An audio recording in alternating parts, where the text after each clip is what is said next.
Friends, భారత్లకి Sri Lanka జట్ల మధ్య జరుగుతున్న మొదటి టెస్ట్ మ్యాచ్ మూడో రోజు భారత్ కంటిన్యూగా ఆధిపత్యం చెలాయిస్తుంది. తొలుత బ్యాటింగ్లో సత్తా చాటిన టీమిండియా ఇప్పుడు అనంతరం బౌలింగ్లోనూ అదరగొట్టేస్తుంది.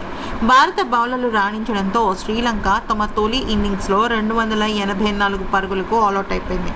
దీంతో గిల్ సేనకు భారీ ఆధిక్యం లభించింది. అంటే ఏకంగా 178 పరుగుల ఆధిక్యం అన్నమాట. అయితే ముఖ్యంగా చెప్పాలంటే మూడో రోజు ఆటలో గనక మనం పరిశీలించినట్టయితే భారత్ ఎక్కువగా బౌలింగే చేసింది. తమ తొలి ఇన్నింగ్స్ను ప్రారంభించిన శ్రీలంక ఆదిలోనే భారీ షాక్ తగిలింది.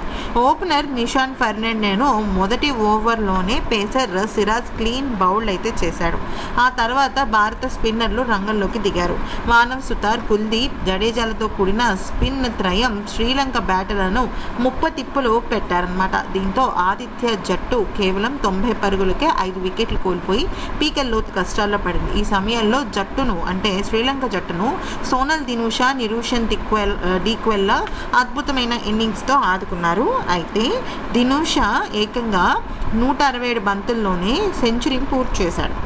అయితే డీక్వెల్ల అవుట్ అయిన తర్వాత ముఖ్యంగా వీరిద్దరి 6వ వికెట్కు 146 పరుగుల కీలక భాగస్వామ్యం జరిగింది. వీళ్ళు అవుట్ అయిపోయిన తర్వాత భారత బౌలర్లలో మానవ్ సుతార్ 4 వికెట్లు తీశాడు. అలాగే సిరాజ్, ప్రసిద్ధ్ కృష్ణ, కుల్దీప్ యాదవ్ తలొక వికెట్ తీశాడు. జడేజా 3 వికెట్లు తీశాడు. మానవ్ సుతార్ అయితే అదరగొట్టేశాడు అనమాట.